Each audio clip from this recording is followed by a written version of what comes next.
High বন্ধুরা, শুভ দুপুর। আজকে আমি রান্না করছি লোটে মাছের বেগুন দিয়ে আলু দিয়ে লোটে মাছ।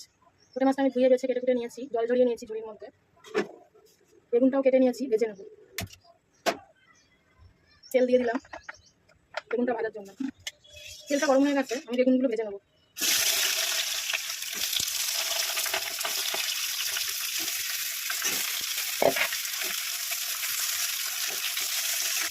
একটু হলুদ দিয়ে দিলাম, নুন দেবো না, কেন একদম নরম হয়ে যাবে।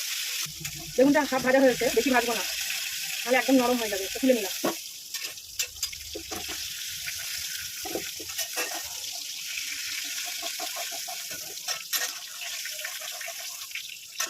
হাফ ভেজেছি, তুলে নিলাম। এবার আমি আলুটা ভেজে নেব। আলুটা এভাবে কেটে নিয়েছি, ভেজে নেব। মাছে আমি পেঁয়াজ দেবো, পেঁয়াজ কেটে নিয়েছি। এখানে টমেটো কেটে নিয়েছি, টমেটো, এখানে আদা জিরে ধনেপাতা কাঁচা লঙ্কা আর শুকনো লঙ্কা, আর এখানে রসুন আছে। আমি এগুলো রেডি করে নিয়েছি মাছটা রান্না করার জন্য। আলুটা ভাজার জন্য একটু হলুদ দিয়ে দিলাম, একটু লবণও দিয়ে দিলাম। আলুটা ভাজা হয়ে গেছে, আমি এবার তুলে নেব।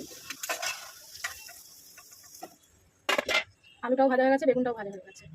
এবার আমি পেঁয়াজটা ভেজে নেব। লবণ দিয়ে দেবো পরিমাণ মতন, একটু চিনি দিয়ে দেবো।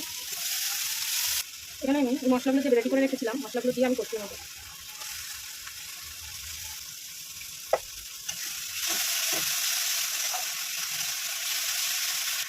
হলুদ দিয়ে দিলাম,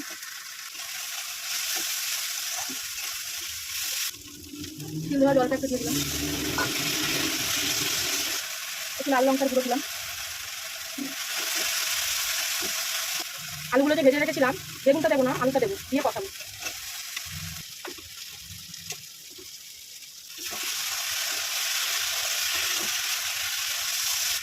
টমেটো কেটে রেখেছিলাম, টমেটোটা দিয়ে কষবো। বেগুনগুলো ভেজে রেখেছিলাম, বেগুনগুলো দিয়ে কষাবো।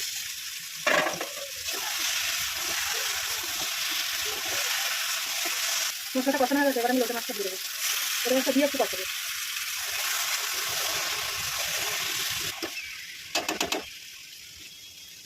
লোটে মাছটা দিয়ে কষানো হয়ে গেছে, এবার আমি ধনেপাতাগুলো দিয়ে দেবো।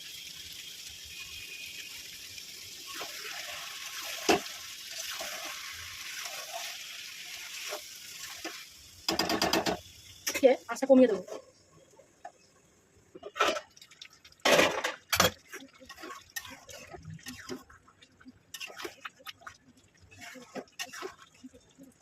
হয়ে গেছে দেখো বন্ধুরা, লোটে মাছের ঝাল বেগুন আলু দিয়ে। রাখছি, সবাই ভালো থেকো, সুস্থ থেকো।